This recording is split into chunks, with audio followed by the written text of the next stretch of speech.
श्री शिवाय नमस्तुभ्यम। हर हर महादेव। सावन मास में जब शिव की भक्ति अपने चरम पर होती है तब एक कथा उभरती है अहंकार बनाम भक्ति की, शक्ति बनाम समर्पण की। यह कथा है रावण की, राक्षसों की राजा की, जिसने स्वयं महादेव को प्रसन्न किया पर किसी मूल पर। चलिए आज सुनते हैं रावण और कैलाश का संघर्ष, अध्याय 9 शिव महापुराण से। बहुत समय पहले की बात है। लंका का राजा रावण अपनी शक्ति, बल और तपस्या के कारण संसार में अपराजेय हो गया था। उसका राज्य सोने से बना था और उसकी बुद्धि विद्वानों को भी चकित कर देती थी। वह शिव का परम भक्त था, पर उसका अहंकार धीरे धीरे भक्ति पर भारी पड़ने लगा। रावण सोचने लगा, जब मैं तीनों लोकों का स्वामी हूँ तो क्यों ना कैलाश पर्वत जहाँ मेरे इष्ट शिव रहते हैं उसे ही लंका में ले आऊँ, ताकि शिव मेरे समीप सदा रहें। उसका यह विचार भक्ति नहीं बल्कि अधिकार की भावना से प्रेरित था। रावण अपनी पुष्पक विमान से कैलाश पर्वत पर पहुंचा। उसके साथ असंख्य राक्षसों की सेना थी। वह पर्वत को देखने लगा और बोला, यह कैलाश पर्वत तो साधारण है, मुझे लंका जैसा शोभायान चाहिए। क्यों ना मैं इसे ही उठा कर ले चलूं। उसने अपने 20 भुजाओं से कैलाश पर्वत को उठाना प्रारंभ किया। धरती कांपने लगी, आकाश में गड़गड़ाहट छा गई, पर्वत हिलने लगा। पार्वती माँ भयभीत हो उठी और बोली, नाथ, यह क्या हो रहा है? कौन इस पर्वत को उठाने का दुस्साहस कर रहा है? शिव मुस्कुराए और बोले, देवी, यह मेरा भक्त रावण है, परंतु आज उसकी भक्ति से अहंकार का विष घुल गया है। अब समय है उसे सबक सिखाने का। इतना कहकर भगवान शिव ने अपने अंगूठे मात्र से पर्वत को दबा दिया। रावण की सभी भुजाएं दब गईं। वह पर्वत के नीचे फंस गया। उसकी सारी शक्ति व्यर्थ हो गई। वह तड़पने लगा, चिल्लाने लगा, त्राहिमाम त्राहिमाम, हे नीलकंठ, मैंने भूल की, मुझे क्षमा करें। लेकिन शिव मौन थे। अब रावण को अपने पर अपराध का बोध होने लगा।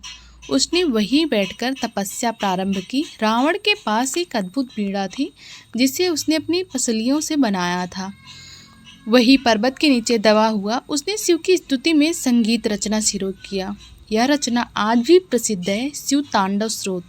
उसका स्वर साक्षात भावनाओं से परिपूर्ण था। ना कोई अहंकार, ना कोई लालसा, केवल समर्पण। गूंज उठा पर्वत, हिल उठा आकाश। देवता भी सुनने लगे उस विलक्षण स्तुति को।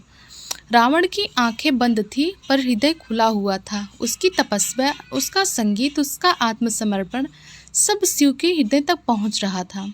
शिव मुस्कुराए। उन्होंने कहा, अब यह रावण नहीं रहा, यह मेरा प्रिय रावणेश हो गया है। आज इसने सच्चे अर्थों में भक्ति को समझाया। शिव ने पार्वती को ऊपर उठाया और रावण को मुक्त किया। रावण रोते हुए बोले, हे त्रिपुरारी, मैंने आपको अपने अधीन करना चाहा, मुझे क्षमा करें। शिव कोमल वाणी से, रावण तू मेरा भक्त था, अब तू मेरा आत्मस्वरूप बन गया है। भक्ति में जब अहंकार है वह अधूरी है और जब समर्पण आ जाए तो वह स्वयं शिव हो जाती है। रावण बोले, मुझे वरदान दीजिए प्रभु कि मैं सदा आपकी स्तुति करता रहूं। शिव बोले, तेरा शिव तांडव स्रोत अमर होगा। जहाँ भी इसे भक्ति से गाया जाएगा वहाँ मेरी कृपा बरसेगी। इस अध्याय से हमें सीख मिलती है, भक्ति केवल भजन और पूजा नहीं, वह समर्पण है। शक्ति तब तक अहंकार है जब तक वह सेवा में नहीं लगती। सच्चा भक्त वह नहीं जो भगवान को अपने अधीन करे। सच्चा भक्त वह है जो स्वयं को भगवान के अधीन कर दे। संगीत और भक्ति का संयम हृदय को पिघला देता है और भगवान को भी।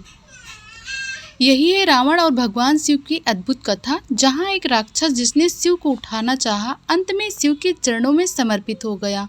रावण का यह पक्ष बहुत कम लोग जानते हैं। एक महान भक्त, एक विलक्षण संगीत और एक समर्पित साधक। सावन के इस पावन मास में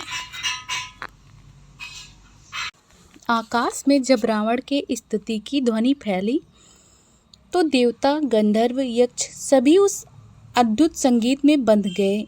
इंद्र बोले, हे प्रभु, यह वही रावण है जिससे हम भयभीत थे। आज यह तो जैसे तप का सागर बन गया है। ब्रह्मा ने बोला, शिव की कृपा से रावण में अहंकार नष्ट हुआ है। अब यह सच्चा भक्त है। शिव ने तब एक करुणामयी दृष्टि रावण पर डाली। रावण के शरीर के घाव भरने लगे। उसकी बीड़ा फिर से संगीत में झूम उठी।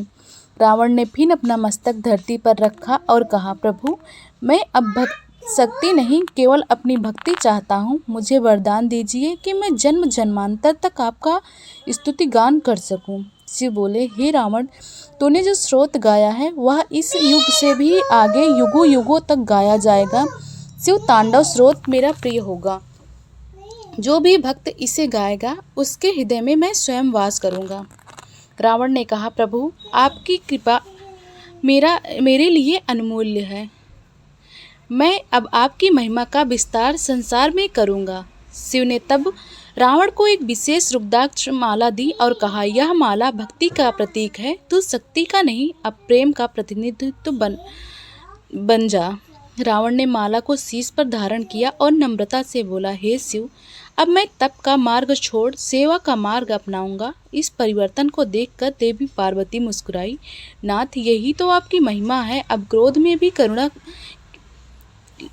लिए होते हैं। शिव बोले, जब रावण जैसे अहंकारी का हृदय परिवर्तन हो सकता है तो संसार के किसी भी जीव में भक्ति की चिंगारी जल सकती है। लंका लौटकर रावण ने एक भव्य मंदिर का निर्माण करवाया। वह मंदिर शिव को समर्पित था। वहीं प्रतिदिन शिव तांडव स्रोत का गान होता। रावण अब राजा के रूप में नहीं, सेवक के रूप में भी जीने लगा। वह स्वयं हर दिन शिवलिंग का अभिषेक करता और सदियों से दीप जलाता, रुद्राष्टध्यायी का पाठ करता। लंका की प्रजा यह देख चकित हो गई। वह बोलती, यह वही रावण है जो देवताओं को परास्त करना चाहता था। अब वह शिव का दास बन गया है। रावण मुस्कुराता और कहता, जिसे शिव की कृपा मिल जाए वह बल नहीं, भक्ति से बड़ा होता है। शिव की कृपा से रावण को विद्वता और भी बढ़ गई। वह अब केवल यज्ञ और वेदों में रत रहने लगा। वह बच्चों को शिव की कहानियाँ सुनाता, प्रजाजनों को तप, दया और सेवा का मार्ग दिखाता। एक दिन पार्वती जी ने शिव से पूछा, नाथ, आपने रावण को क्यों स्वीकार किया? वह तो अभिमानी था। शिव ने उत्तर दिया, देवी, जब कोई भक्त अपनी भूल को स्वीकार कर संगीत और समर्पण से हृदय खोल देता है तो शिव उसके शत्रु नहीं, सखा बन जाते हैं।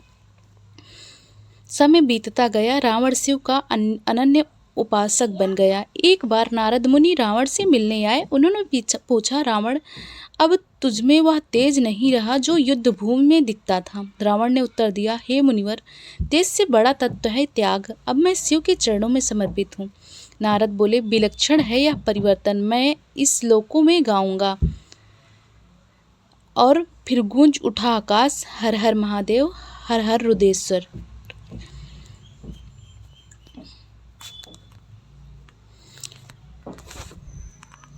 एक बार भगवान विष्णु और ब्रह्मा में विवाद होता है कि शिव सबसे बड़े हैं या नहीं। भगवान शिव विश्व रूप धारण करते हैं और ब्रह्मा विष्णु को शिक्षा देते हैं। लिंग रूप की उत्पत्ति का रहस्य और उसका महत्व। नारद मुनि की परीक्षा।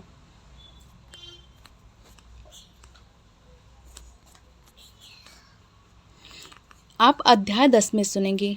यदि इस कथा ने आपके हृदय को स्पर्श किया हो तो इसे अपने परिवार और मित्र तक अवश्य पहुंचाएं। हर सोमवार, हर रात्रि, हर जाप में शिव का नाम जपिए। ओम नमः शिवाय, ओम नमः शिवाय, ओम नमः शिवाय। जो सावन में शिव का स्मरण करता है उसका जीवन सुगंधित पुष्पों की तरह खिला रहता है। सावन की बूंदें जल आत्मा को छूती हैं तो भीतर का हर अंधकार पिघलने लगता है। शिव महापुराण कथा समापन को सादर समर्पित। वीडियो अच्छा लगे तो लाइक, शेयर और सब्सक्राइब करना ना भूलें। जय भोलेनाथ।